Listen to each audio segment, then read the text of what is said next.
ஆலயா cotton வேட்டிகள், ஷர்ட்டுகள், wedding celebration.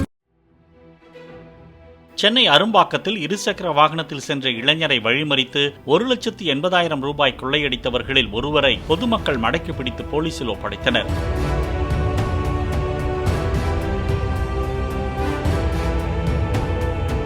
பணப்பையுடன் தப்பியோடிய நபரை போலீசார் தேடி வருகின்றனர். மண்ணடியில் நிறுவனம் நடத்தி வரும் ஷமீத் ஏடிஎம் மூலமாக வங்கிக் கணக்கில் பணம் செலுத்துவதற்காக நேற்றிரவு சென்றபோது 2 வீலரில் வந்த 2 பேர் வழிமறித்து பணப்பையை பறித்துக் கொண்டு ஓடியதாக கூறப்படுகிறது.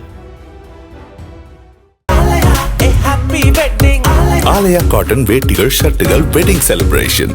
பிளே ஸ்டோர் மற்றும் ஆப் ஸ்டோரில் இருந்து பாலிமர் செயலியை QR கோடு மூலம் பதிவிறக்கம் செய்யுங்கள். செய்திகளை உடனுக்குடன் பெறுங்கள்.